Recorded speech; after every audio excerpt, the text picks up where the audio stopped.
Good afternoon, everyone. Can you hear me okay? Great. So welcome to the second keynote address for the day. My name is Mohammed Saab. My friends call me Mo, Saab like the car. No, I'm not related. I'm a lecturer in University College Cork and a researcher on virtual reality in nursing education and in men's health promotion and VR gaming, which is really fun. I'll be chairing the session for this afternoon. So just a few housekeeping things, please. Take note of the fire exits, telephones on silent. Please tweet about us. We do encourage people to use their phones, unlike in the classrooms. So please tweet and talk and share and tag and all these things. We're quite active on social media, as you can see. This afternoon's session, we have a joint keynote address by two distinguished speakers. As you see, the topic is quite hot, and I will not spoil it. I kind of had a sneak peek, and it looks very, very interesting and intriguing, so thank you for coming. Just to introduce both speakers, Joanne Bosanquet is a CEO of the Foundation of Nursing Studies since 2019. She brings knowledge and expertise from a range of nursing roles, public health, and from her work as national and international level as a system nurse leader. She's a Queen's nurse and a visiting professor at the University of Surrey. Joanne was awarded an MBE for services to nursing and healthcare in 2013, and multiple fellowships as well, including honorary doctorate from the University of Greenwich in 2016. She's also a fellow of RCN since 2022. Joanne joined the Phi Mu chapter in Sigma Theta Tau 2018 and Omega Xi in 2020, and she has interest in workplace, culture, person-centered leadership, sustainability, social determinants of health and well-being, and health equity as well. She's currently being mentored by an early career RN and mentors a number of aspiring nursing leaders at undergraduate and postgraduate levels. So delighted to have you with us. Our second speaker within this keynote is Ms. Rose Gallagher. Rose provides strategic leadership and specialist professional advice to the RCN, its members and key stakeholders across the UK. Her area is on infection prevention and antimicrobial resistance. Her portfolio also includes sustainability, and she leads the college's professional nursing activity on this. She has successfully developed and led the RCN Glove Awareness Week and Small Changes, Big Differences campaign with a focus on the influencing sustainability in healthcare and care setting. She's passionate about sustainability and the nursing opportunities this brings. So please join me in welcoming our keynote speakers. Thank you.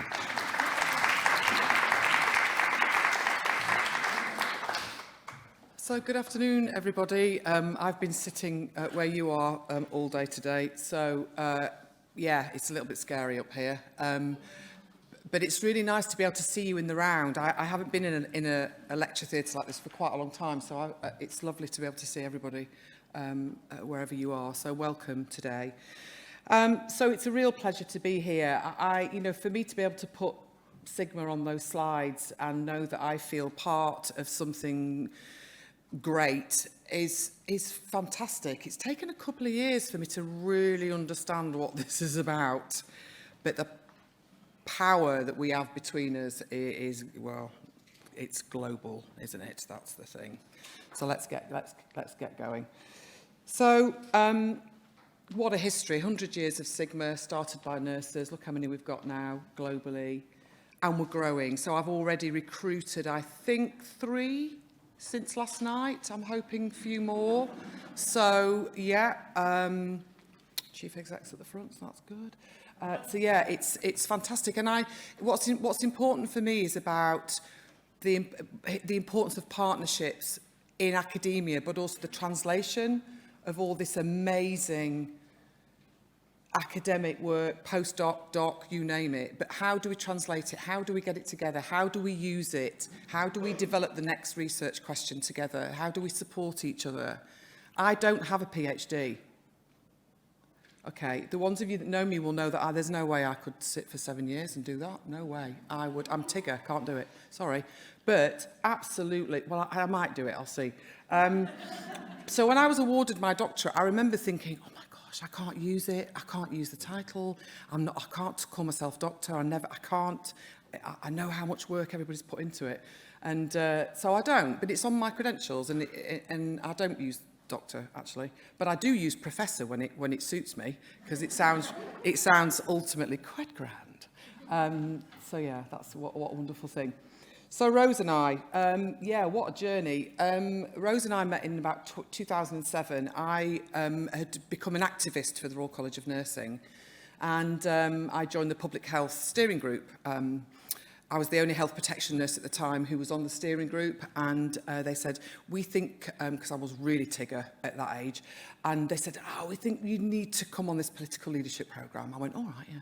So I did, and it was life-changing. I met Rose. We've got Ruth here as well. I don't know how many others have either been on it, taught on it, mentored on it. But that political leadership programme was so powerful that changed the whole trajectory of my life up until this moment. And I use every skill, knowledge, tactic, workaround, you name it, that was in that programme. And I've put a few things up there because, of other people that have influenced me as well, globally. So, you know, we've got Catherine Hanaway and Charlotte in the front here, who were really kind to invite myself and a few colleagues to contribute to the WISH report on health equity. And then I co-wrote a disaster nursing textbook chapter in my other job. It was fantastic. Who knew? And then, you know, the work of the Alliance for Nurses for Health Environment is really, really important, that this is a global organisation and that there's a European bit of that's starting to grow. So, you know, being a political leader and being within Sigma is very, very important. I'm not talking party politics, although very often that's great. You know, we've got lots of nurses in Congress, haven't we, in the US? I'm not just talking about party politics. I'm talking about political leadership with big, medium and small p. I use my political leadership every minute of the day. And Sigma has really supported me to give things a go, to take some risks, really supported my growth as a chief executive, actually. I joined an action learning set, which I think I did two lots because I wasn't finished. So it's been absolutely brilliant. So if anybody isn't a Sigma member, I urge you to consider that. So I'll hand over to Rose to introduce herself and then take us through the session. Thank you. So, as Joe said, we met on a political leadership programme a long, long time ago. I wasn't working at the RCN at the time.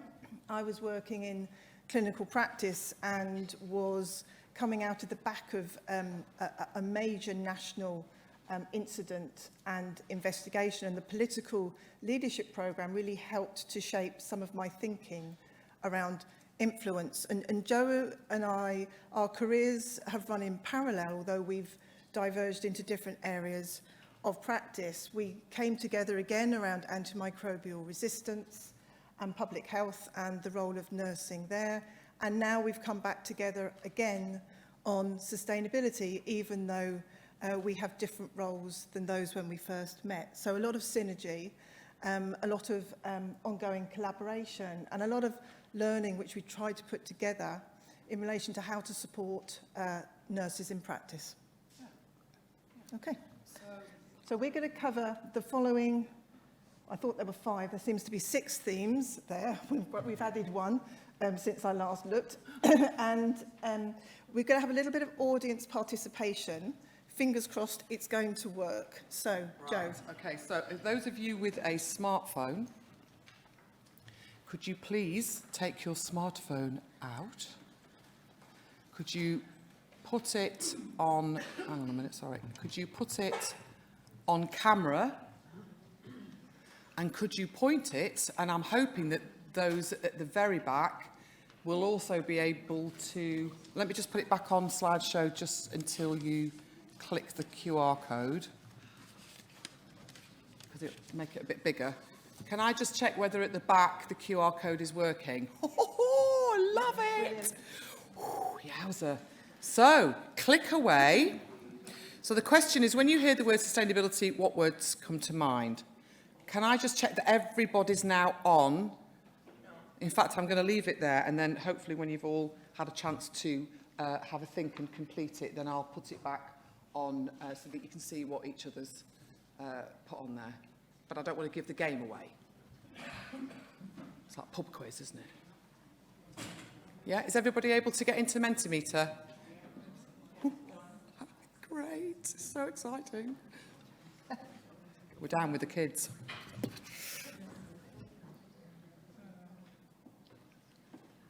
I'll just give you a few more seconds to have a think. Just, you know, go with your immediate thoughts about this one. If you don't know, then that's okay. That's really fine. Yeah, shall I come off there and go on to the...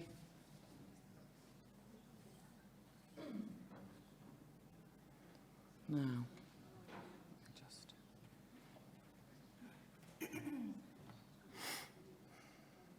Oh, hang on. That's because we're on the 6th one. Just don't look. Look away. Look away, look away. Look, there we are. Somebody needs to teach me how to embed these in my slide set. That's the thing. I need somebody to tell me how to do it because I just don't know. So, so the word cloud, and what we'll do is we'll make sure that these word clouds and all that we do today is in the slides, okay, when we publish them on the website, if that's okay. So we've got, so the three, hang on, sorry, yeah, sorry.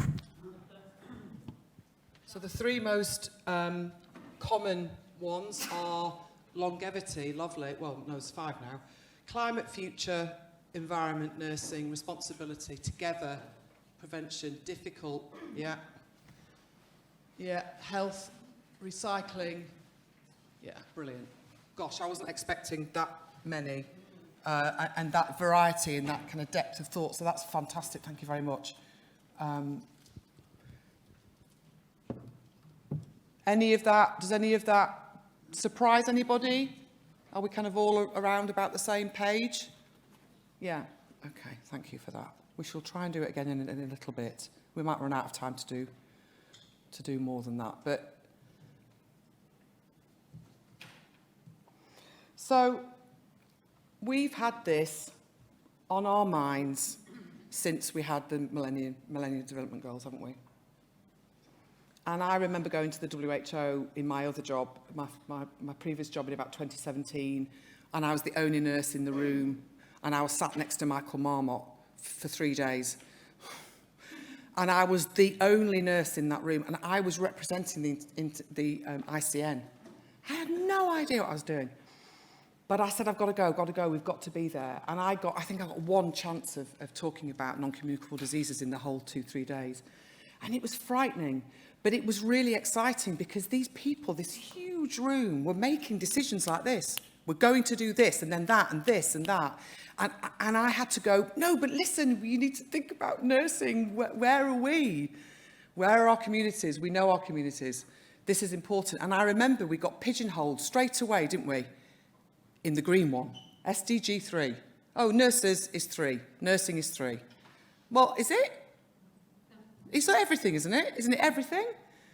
And I think, and the reason I've put that RCN document up here, Rose is going to go through it in a minute, but, you know, leaving no one behind. So, you know, the mantra for this week is be bold, lead from the front, know your values, be really, really conscious about what you're doing, because we have got to be in every single one of those. And there'll be stuff missing. There'll be stuff that they didn't think about that we need to think about for the next iteration of these as we go forward. I've got that badge, the O, I've got that. If I lost that, I would feel as if my left arm had gone. I love it. I've got to put it on. And I bought that from the WHO shop. I was so excited. And I love that. And it reminds me every day why I do what I do, you know? So it is important. Partnership and sustainability is absolutely everything. But we've got to get in the middle of all of this. We haven't got long. Is it until 2030? Am I right? That's 8 years. So we've got work to do. Right, over to Rose. Over to me.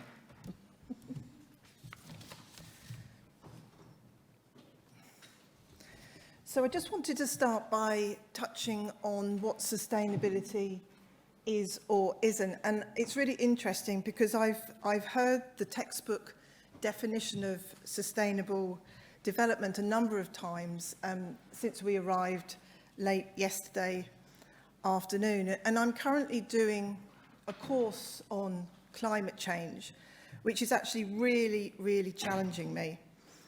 And what this course is helping me to think about is where there is inequity and imbalance in how we think about sustainability. So in order for there to be sustainable development, all three components here on the screen have to be present in our thinking, in our actions, and in what we deliver. So we have to consider the environment, we have to consider the economic impact, and we have to consider the societal impact of whatever it is that we're thinking about.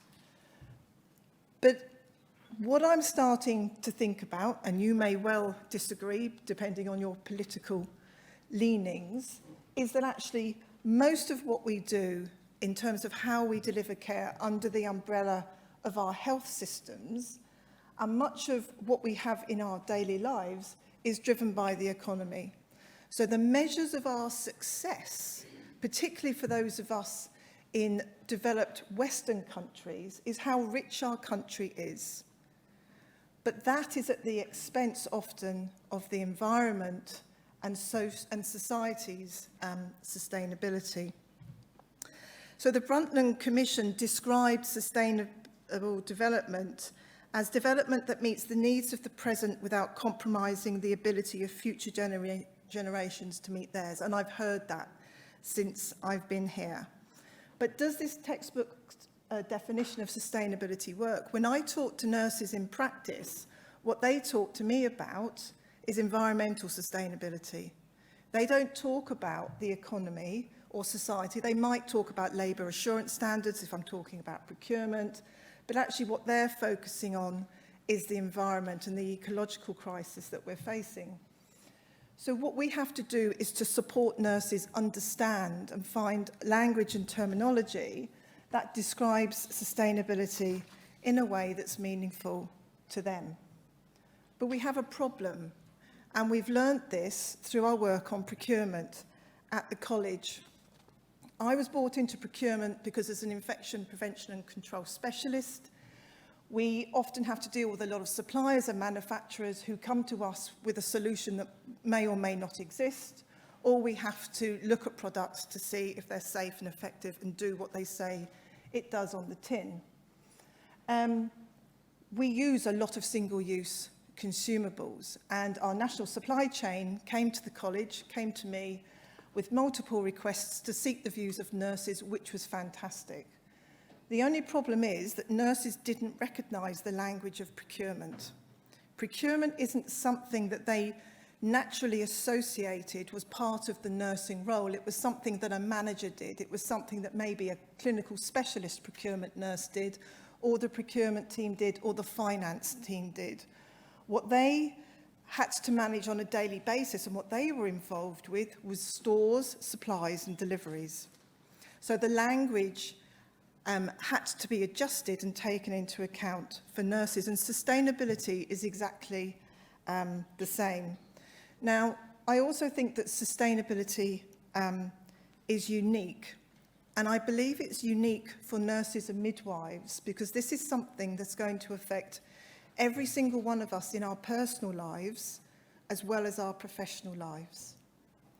And apart from COVID-19, where nurses went into work to manage and care for patients with COVID-19 and then came back to deal with the implications of COVID-19 in their home circumstances, whether that was through self-isolation or whatever restrictions we were under at the time, actually there haven't been that many occasions when we've had to manage both. And it's really hard to do that and decompress and meet everybody's expectations around this.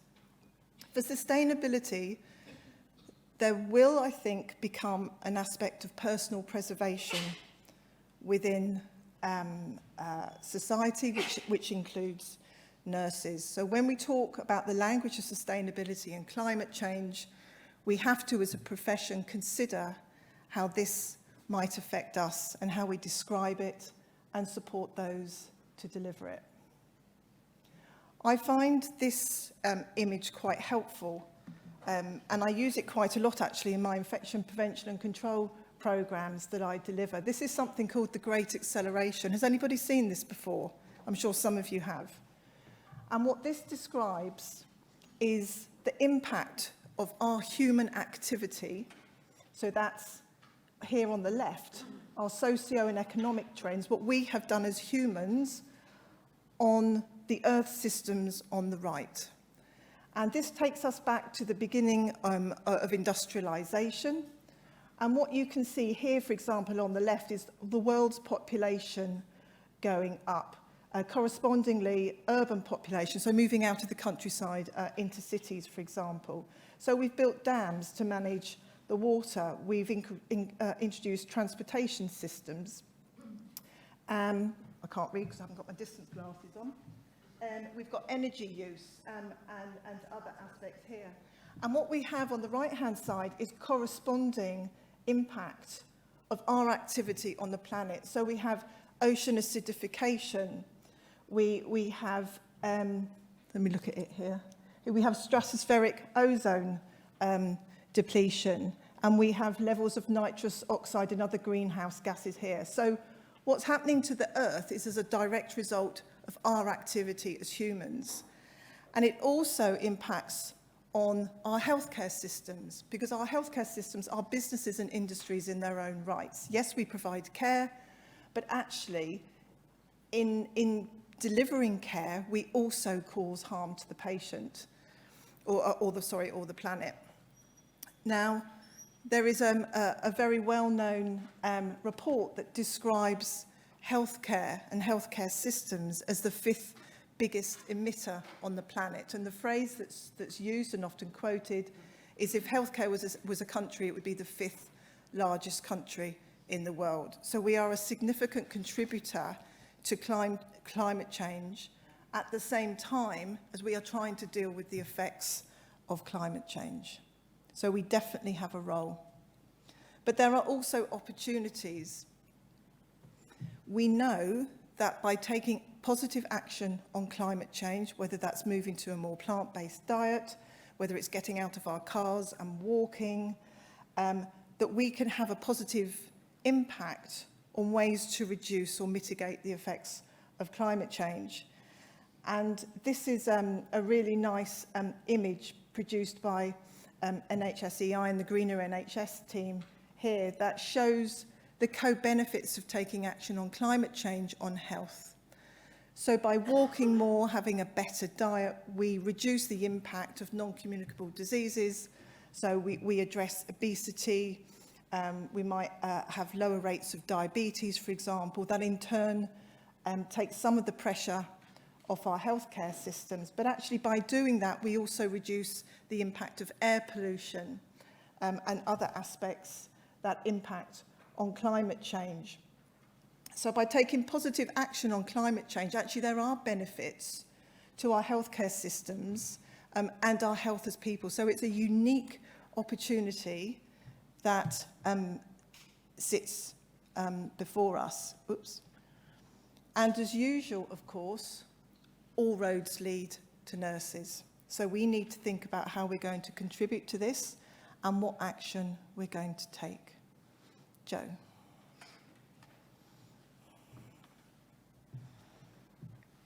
No pressure then.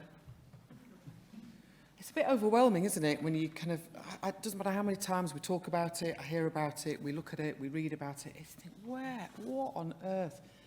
But the one overarching given is this, that again and again and again, globally, nursing is the most trusted profession. You can see there, topping the ethics list. And that, you know, our professional identity, of which Sigma have done a huge amount of work on, includes all of this.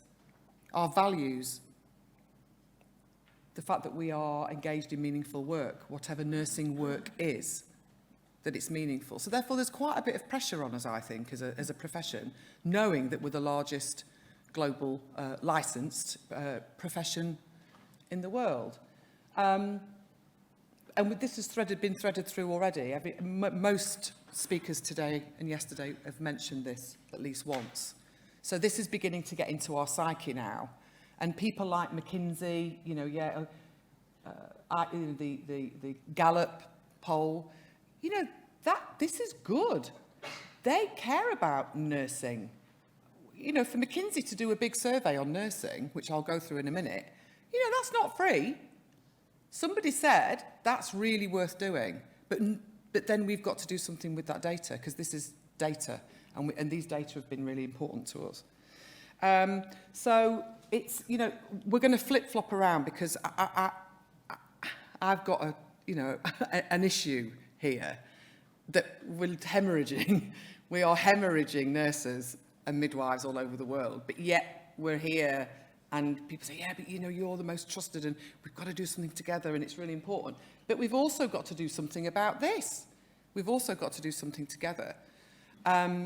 So, you know, we will flip-flop around a little bit. But hopefully at the end, we want to leave you with some tangible things that we can be doing together. So I'm going to try again to do another poll. So we talked about what does sustainability mean to you, but kind of listening to Rose just now, what does sustainability, you know, what words come to mind when you hear sustainability and nursing? Because we have got a role as individuals and citizens, but we have a role as a profession. So I'll just leave you to do that for a sec.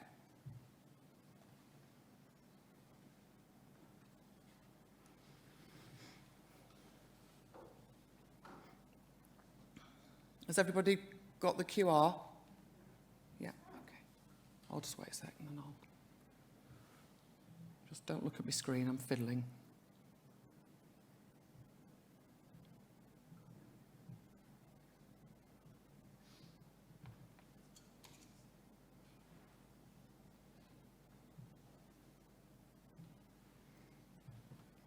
Do you want to go into this one? Do you want to go up below? So, Can't see it. so when someone mentions sustainability and nursing, what thoughts come to mind? So responsibility is the largest word that's coming up here. We have leadership, waste management. I'll come back to that. We've got more being added now. Ethics. Ethics, recycling. Values. Yeah. Some of them have retention. Very good. Thank you. Yep. It's Great. really interesting. That's exactly what words. I wanted you to say. I mean, I would say that, wouldn't I? But that's exactly where I wanted you to be going with the thoughts. So that's absolutely brilliant. Thank you. And as I said, we'll make sure that it'll still be growing. I'm sure you'll have many more additions today on that. So I'll just hand you back to Rose. So when I was preparing for this presentation, I used the internet to get some thoughts about sustainable nursing and what sustainable nursing might look like. And the picture on the right is the image that came up first of all. So that automatically led me to think we've got a little bit of a problem here around language. And so there seems to be a recurring theme going on here around language and interpretation and getting our thinking right in order to make sure that the actions we take are those that really, they're the priorities that we need to address, but actually that we think about how we're going to reach those goals, whatever those goals are, in a way that has impact. So yes, sustainable nursing. But I do believe that there has been some, well, I know there's been some fantastic work that's gone on already, and we had our workshop this morning with some incredible nurses recounting the work that they've done, their journey so far, how and why they had started that journey and what they had achieved so far. But what's clear, I believe, is actually we are now at the beginning of a significant journey on sustainability. We have to start somewhere. And I'm delighted to be here with you in Dublin now for the conversations around what that journey might look like and where we start to prioritise what we do. Joe. Right, so I'm just going to put a spanner in the works again. It's like a conversation with, isn't it? So when we were talking about this, and when we talk about this a lot and have done over many years, I just keep thinking, well, but how are we going to do it if we haven't got any nurses left? Are we standing by and allowing this great resignation? Or are we going to sit and do something about it? And I was in quite a difficult position in the job that I had before this one. I worked in government, and so I was a civil servant, and I had a civil service code. And although I tried to do some workarounds and I tried to talk about this kind of stuff, it wasn't enough for me. And now that I am out of that, gosh, I was going to say control, but, you know, controlled environment, I suppose. You know, it's been very beneficial, but it didn't suit me long term. Now I'm out of it and I'm independent, and I run a charity where we look at nursing work and values and us as people and well-being and identity. Then this work that McKinsey have done is even more important to me than it was before. And this is not new. So, okay, this survey is pretty new, and it was a global survey, but is anybody surprised? Can you see this at the back? Is it big enough for you to see? Can you kind of see? Can you see? I mean, the UK and Singapore have got the biggest kind of grey chunk of people going, well, I don't know, really. Well, I'm not sure. But that's really dangerous, isn't it? I don't know. I'm not sure. Undecided. Don't we need to be grabbing these people and looking after them, caring for them? Because if we lose, that's nearly half of the workforce going. Did anybody not know this?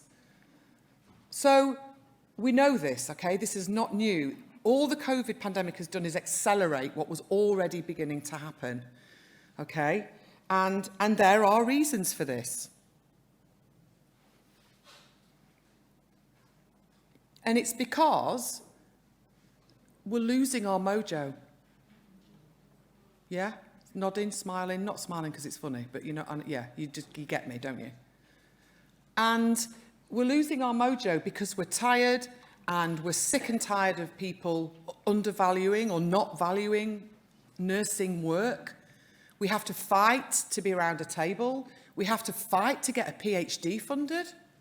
Where's our gorgeous Portuguese contingent? I mean, for goodness sake. But meaningful work keeps us going. So that's the key. Meaningful work is if we look after each other and we value each other and we really hold each other up, which Sigma does.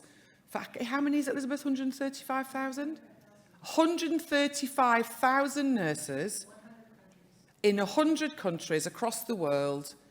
Okay, if we did 10 people each, if we mentored 10 people, if we, you know, blah, blah, because ultimately, not only do we have, there's two parts to this, isn't there? There's the professional identity bit and the values and the identity of us as nurses, saying we need to be in this space because sustainability is our business.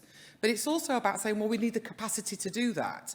And we need to start demanding more. And I'm not talking about banners and picketing outside government. We know that doesn't work. But I tell you what, in England, the train drivers have just gone on strike. Worst one in 30 years. Well, what does that tell you? Potentially, who's going to be next? And I think, you know, if you haven't seen the McKinsey survey, please do have a look at it, because it's all the other kind of reasons as well. Why do we stay? Why do we stay in our current role? Do we stay because we're paralysed to do anything different? Do we stay because we don't have any idea what another career might look like? Do we stay because we have to stay because we're the only breadwinner in the house? Or do we stay because it's meaningful and we love it and, you know, and I don't know how many, I would never ask you to put your hands up, that's not fair. But in 35 years of me being a nurse, because I did start at 16, right, the last 3 years have been the most meaningful for me.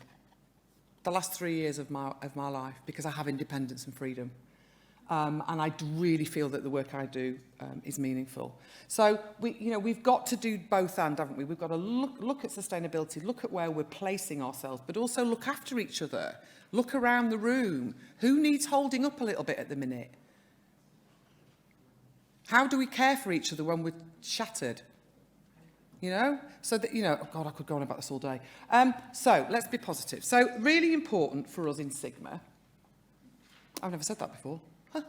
For us in Sigma, the really important thing is knowing that it's not new. We don't have to reinvent the wheel. We don't have to write anything anymore. It's all there. We've got the triple impact report that came out in 2016, says it all. We've got the State of the World's Nursing report, which will get better as time goes on, as countries realise that it's quite important to get your data right. And then we've got GAPFON. How many of you are aware of the work, the Sigma work on GAPFON between 2014 and 2017? It's fine if you didn't. I didn't know. I didn't know until 2017. So who knows about it? Okay. Oh, great. There's some great reading to be done. So the GAPFON report is very important because it looked at the future of our profession, nursing and midwifery, at a global, a regional, WHO region and national level. So each kind of country had a group of people, a group of nurse leaders who led on this for Sigma, didn't they? And so we're talking about sustainability and partnerships for this conference. That started then. It started in 2014, in my view. And that's what attracted me into this organisation. Well, plus that and 135,000 people that I could potentially talk to. How amazing is that? How exciting is that? That we have a framework, a blueprint in the GAPFON work that's already there. And very many of the people that were involved in this are still there. They will be members still. They will be around. And I think, so now is the time that we kind of stop saying, oh, shall we just do one more report? Let's just do another report. No, we now need to start doing something about it. And I'm not coming here with the answers because I wouldn't put Sigma in that position. But I do think that all of us need to have a look at that again, familiarise ourselves with the triple impact report and the State of the World's Nursing, and also the International Council of Nurses report as well, and start looking at where we should be.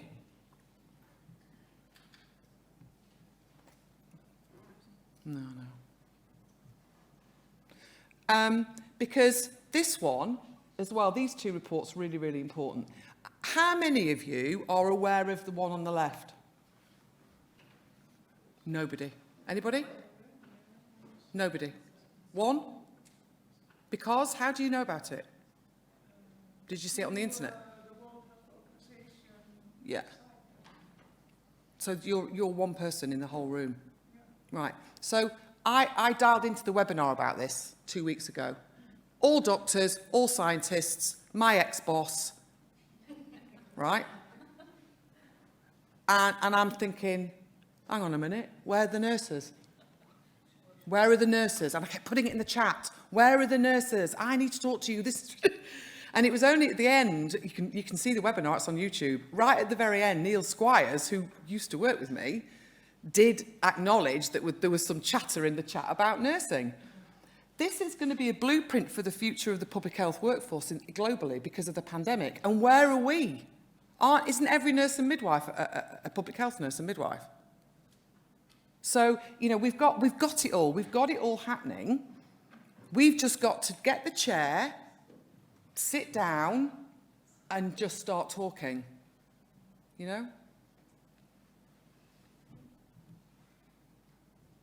Is this you now? No. Is this me again? Oh my God, I'm on a right rant, aren't I? Sorry, I'm a bit of a rant today.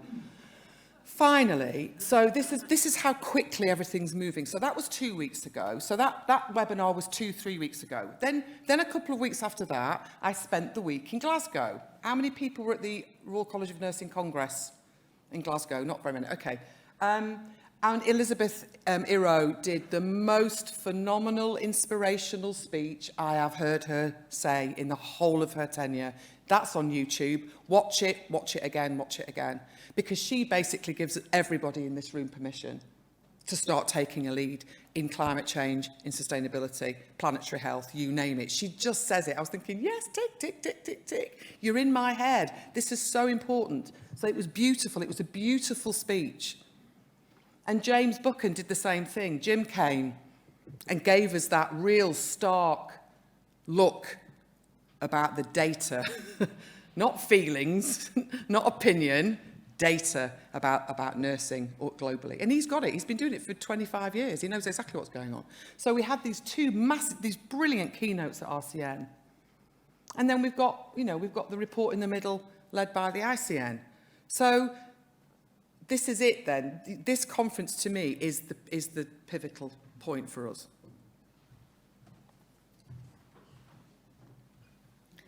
Thank you. So we don't need permission. We don't need more reports.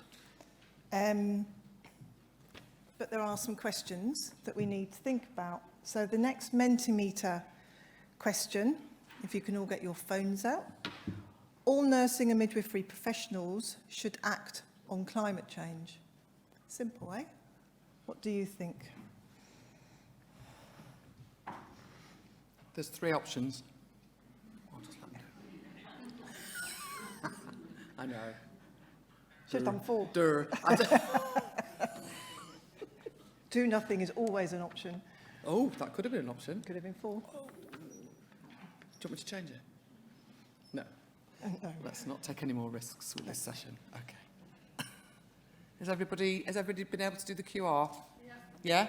Shall we do the big reveal, or do you want me to leave it a minute? Are you all having a think? The big reveal! Okay, don't look at the screen. Chat amongst yourselves.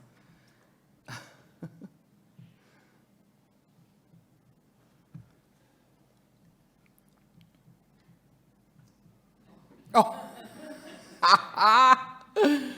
Oh, beautiful.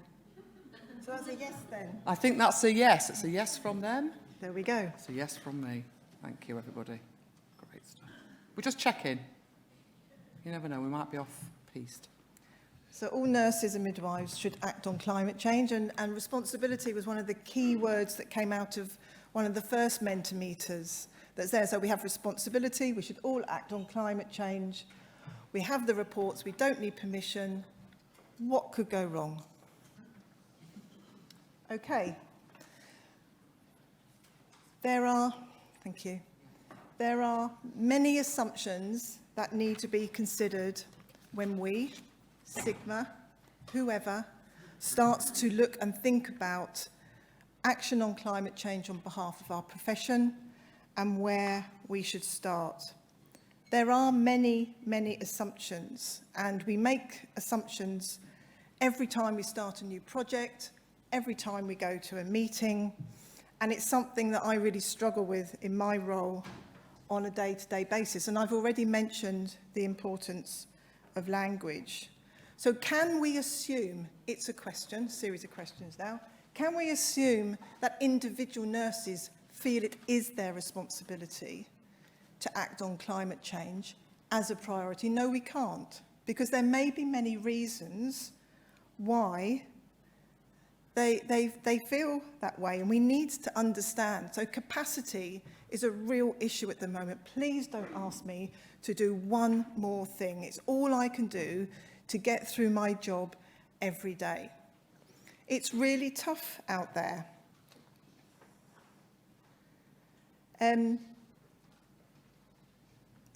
Why would they engage with climate change? Is it for their benefit, the benefit of their children? Are they already making decisions? And I've had a number of conversations with people around this, and this is affecting their choices in terms of work and life. How I feel about climate change may mean that I make the decision not to have children.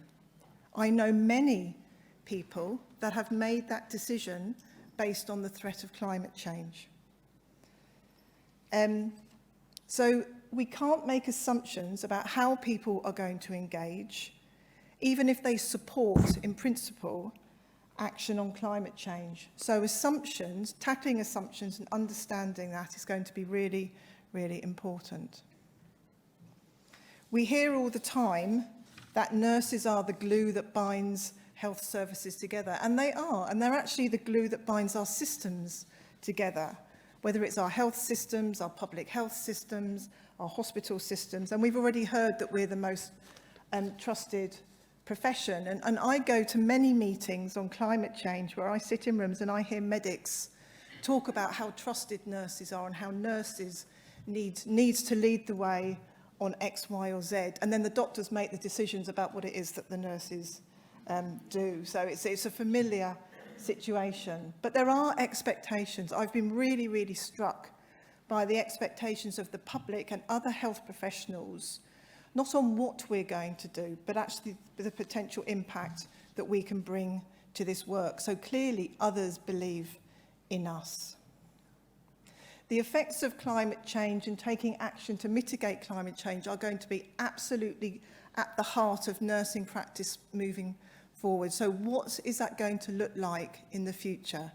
How are we going to have to adapt our work, our education, to manage both of these completely integral, rapidly growing issues that we have to address? And it's going to mean, it's going to be a matter of balance.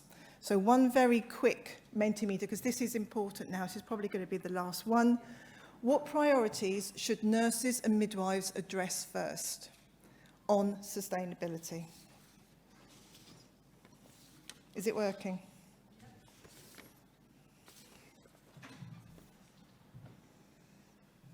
You're right. You're up. Okay. Take the mic. Is everybody on? Yeah?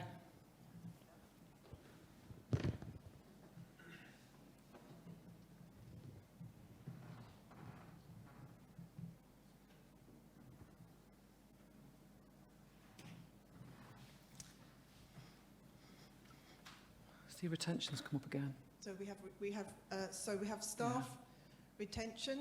Yeah. We have cancer care. We have reducing supplies. I assume that links to procurement. So perhaps reducing wastage. Procurement's up there.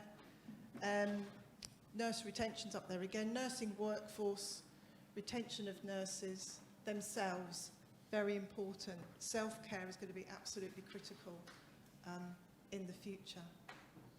So these are the themes about what priorities nurses and midwives for address first. I wasn't expecting these answers, I have to say. I was expecting something slightly different. But I'm really chuffed. I'm thinking Not that it's a competition about practically than Joe. who's winning the audience over. Perhaps it's just because I was a bit too. There you go. So, there are lots of priorities.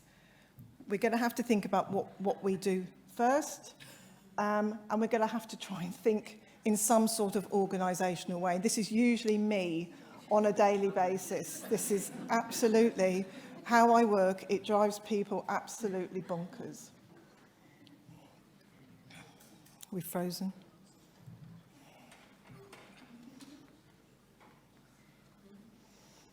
Clearly there were too many priorities and they're frazzled as well. There we go. Right. Okay. So, priorities. What do we do first? What can have the biggest impact? We are facing an existential crisis. We are fast approaching a tipping point. You don't need me to give you the science about what is going on from a climatic perspective. So what we do first really, really matters. When I talk to members and nurses about what we should focus on, and we're about to start, I hope, a huge engagement piece of work at the college, reducing plastic and recycling is what people talk to me about most on nearly every single conversation. Swiftly followed by, why is it that infection control advises us to use so many single-use items? I'm completely behind you there. So plastic is really, really important, as is recycling. And of course, we do that in our daily lives as well. So it's something familiar from home that we're bringing to work. And there's huge frustration over nurses' inabilities to action this in the workplace. But there's another way of thinking as well, and something a bit more contentious. So let's be bold. What will have the greatest impact on our planet is actually moving to plant-based diets. There is more than enough food in the world to feed everybody today. We could fairly quickly overcome famine and hunger if we all were brave and moved to a plant-based diet. About 80% of soybean production goes on animal food as food to feed chickens, cows, whatever it is that you want to feed. It goes on livestock. That could be used to feed people. Now, I'm just putting it out there in terms of impact. So how is nursing going to balance potential solutions that could end hunger, support communities, reduce greenhouse gas emissions? How are we going to do that faced with a potential solution? Clearly, we have to think about how we would do that. Or are we going to pursue recycling and the reuse of plastics, which has a limited impact in reality? How is nursing going to be bold? How are we going to move those conversations to influence policy, to advocate on behalf of the public, who probably don't want to give up meat either? How can we shift those conversations and the Overton window to really be brave and use the extreme in order to effect change? Are we going to do it, or are we going to carry on as we've always carried on? So we have to change behaviour. We won't do this one. Oh, go on. Let's just do that one. Oh, okay. Oh, because I want to know. Go on. So, last one. Well, it speaks for itself.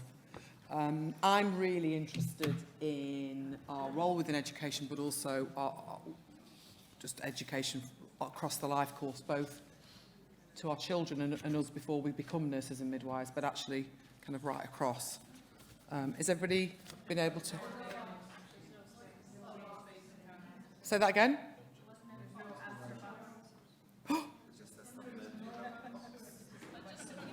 Have I made... Oh, it was going really well. Oh, well, moving on. Is it good or bad?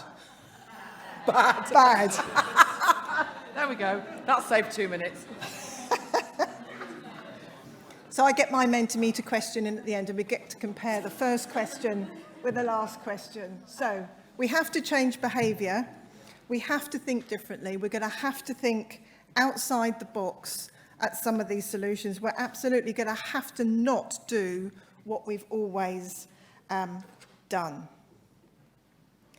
Have we got a Trojan horse to motivate nursing? One of the unexpected pieces of work, one of the most unexpected pieces of work I've done on infection prevention and control has been our glove awareness work, which was developed in response to members who raised concerns. I had my own concerns, they reinforced them, around the overuse of gloves. What we found was, in order to improve compliance with reducing unnecessary glove use and therefore improving hand hygiene, was not because nurses believed in infection prevention and control and the fact it's the best thing in the world ever, but actually because it was linked to sustainability. So it was a Trojan horse to get people to think differently and comply with infection prevention and control without actually talking about infection prevention and control. And we focus on what I call the triad of glove use. And this addresses 3 key concepts. So it addresses the prevention of infection by getting people to remove their gloves, therefore hopefully interrupting that spread of transmission between patients because staff have the same pair of gloves on. We address the care and health of staff, because overusing gloves is one of the main causes of dermatitis. Combine that with using disinfectant wipes and hand hygiene, and we have a real problem with dermatitis that is not addressed nationally.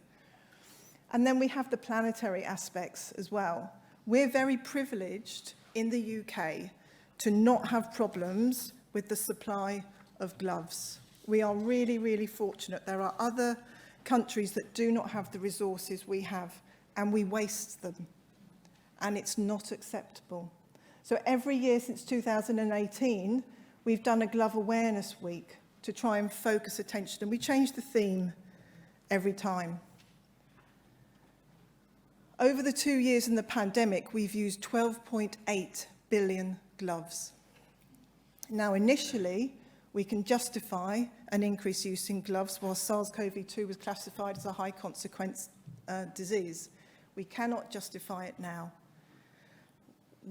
Our glove usage is reducing slightly, but actually that's a phenomenal amount of gloves, and what we use we have to dispose of, and these are burnt and incinerated as clinical waste.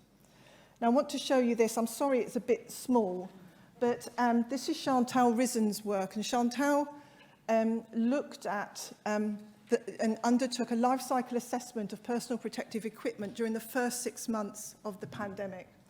So they looked at respiratory PPE, gloves and aprons, etc.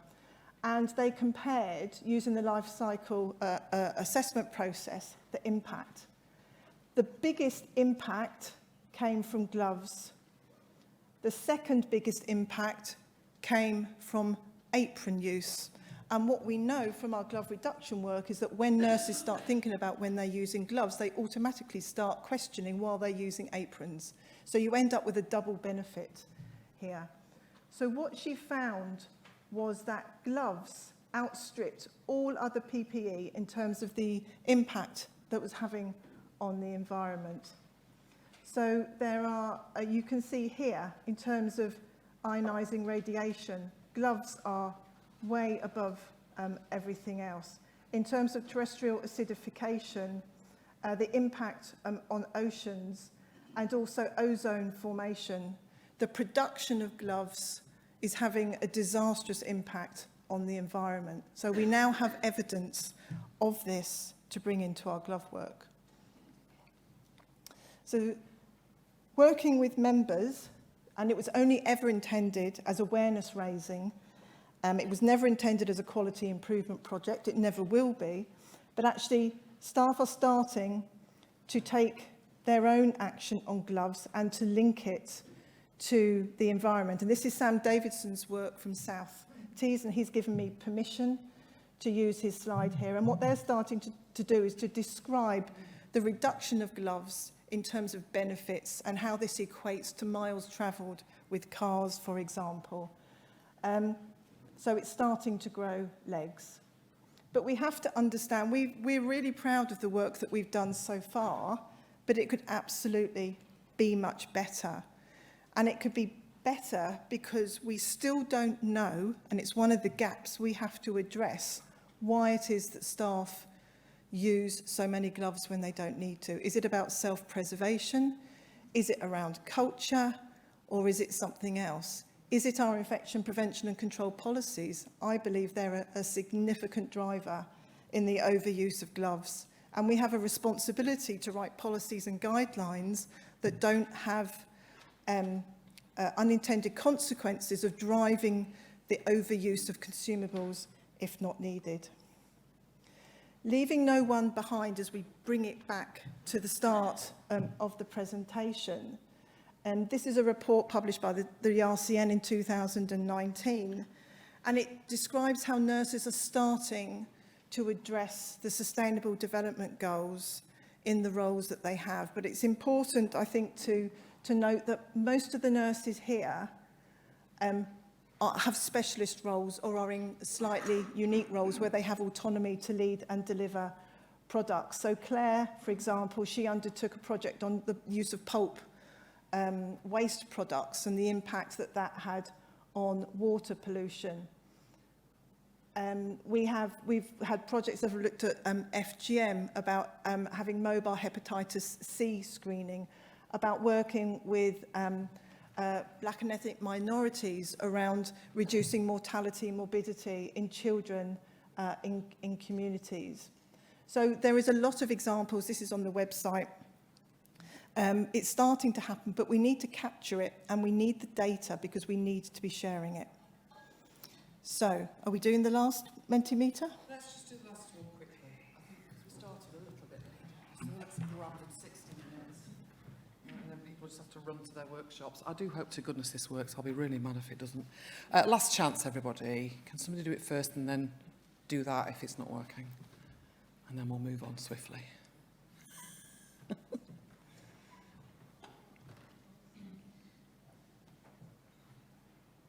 Is it working?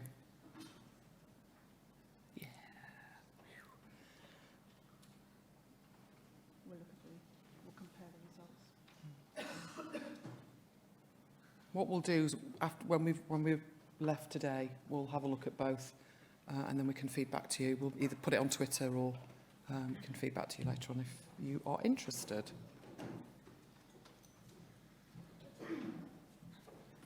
Two minutes and we'll be done.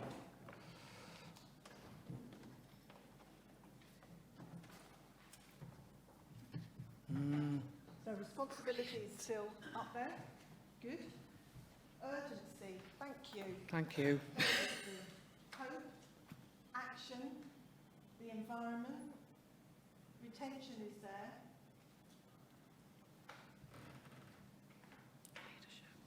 Now. What Joe and I are going to do is we're going to take the answers to the first question and we're going to compare to the first Mentimeter. We're going to compare them with these. And we'll put together a short briefing for Sigma on it. Okay. Okay, so that's amazing because you've preempted my summary, which is fantastic. No, you have. You can read it. So how do I summarise? Well, you know, it is a bit of a global emergency, really. There's no point glossing over it. You know, nursing's just so amazing, but yet we're losing ourselves and we've got to regroup, get back together. And so I suppose we started saying the great resignation, opportunity or threat. Well, yes, it's a threat, but it is an opportunity because of the urgency of this. This gives us an opportunity to work together like we've never done before. There's no more needing permission of anybody anymore. Just get on and do it. It's too urgent for us to leave this alone. And what's the role of Sigma?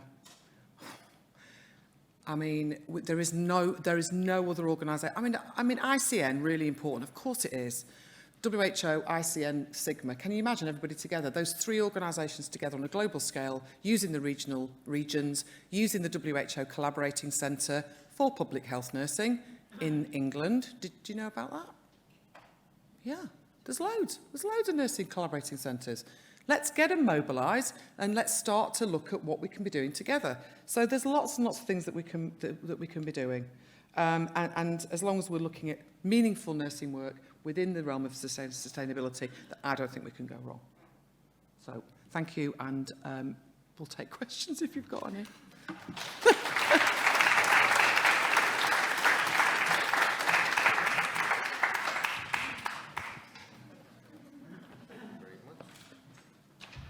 So thank you, Joanne and Rose. This was a really interesting and important talk, and I think if there's one message that I got, it's all the reports are out there, all the evidence is out there, it's just how we use it. And I remember you mentioned the ICN. I was at an ICN convention 2017, and Professor Linda Aiken, who's a really avid speaker, she said, you know, the evidence is out there that we need safe staffing, that more nurses means better patient care. It's how we use it. So the why and the what are out there, but the how, I think, is where we struggle. So thank you very much for this talk. We have 5 minutes for a few questions, and I will be closing the keynote with a couple of more housekeeping things. Yes, Aoife? And we have a hovering microphone as well. Okay, thank you. So it's not just questions, but comments actually. Any thoughts? Thanks for saying that, because actually I was going to make a comment and I was trying to figure out how I'd make it as a question. Can I ask that we make, towards all of this, it's a fabulous presentation and thank you.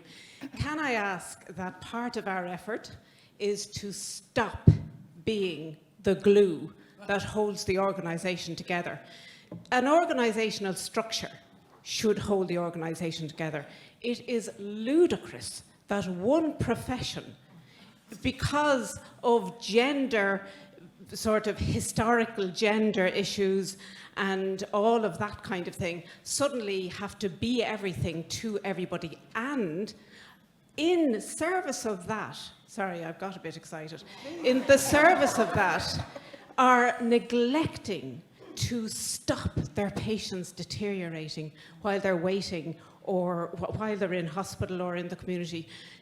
They are neglecting rehabilitating their patients so that they will go out and be completely self-managing and won't come back in again.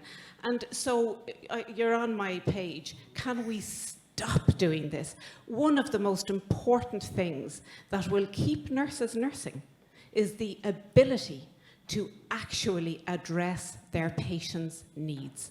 So that's me. Thank you. Thank you. So there is a rhetoric that comes with nursing, definitely, and this is part of the breaking free that I believe we have to do. It's part of being bold, and it is part of actually being really clear, and it can be uncomfortable if it's not a natural thing to speak plainly and powerfully. But that message has to be repeated again and again and again by all of us, not just by one or two people. So thank you for that. Any other? Rose, can I just make a comment here from the front? I know your research looked at 25, 28, 30% of nurses with an intention to leave within the next year. And I know we did a similar study in the Southwest Hospital Group in 2019, and 25% of the nurses surveyed in the acute hospitals indicated an intention to leave within the next year. And in 2022, the Central Applications Office for Leaving Cert students in Ireland has now recorded a 27% national reduction in the numbers of applicants into nursing.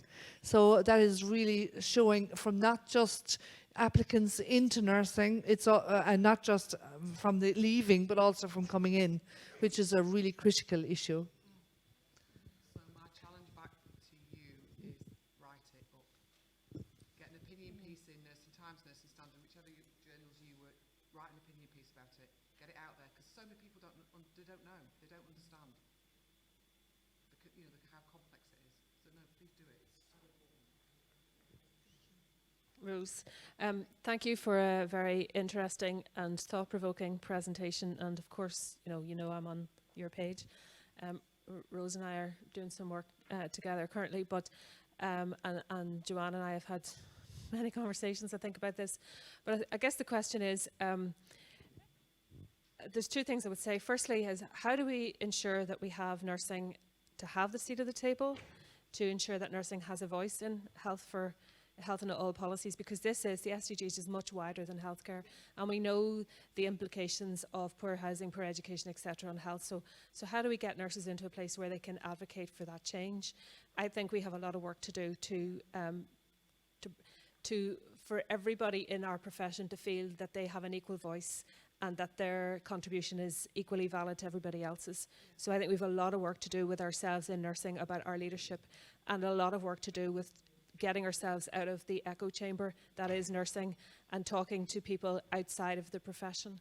And the second thing I would say in relation to climate change is, my experience is that we're all very good at recycling at home and all of that, but actually we need to change the narrative to a clinical conversation about what that means for everybody in practice, and to help people identify, because there is loads of things that can be done very easily in clinical practice. But people are just not thinking that way. They're not engaged in the conversation, and they're not making the link between their individual practice and achieving the Sustainable Development Goals. Yeah, I agree. Thank you. Thank you. Thank you. Just in the interest of time, is there another final question or final comment before we close the session? Okay, so I'll bring the session and the question. Oh, is there? Sorry. Okay, one more question. Sorry.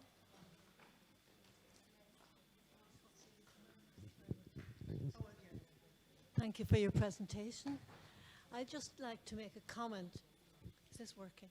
I'd like to make a comment in relation to glove use and the importance in this presentation, and probably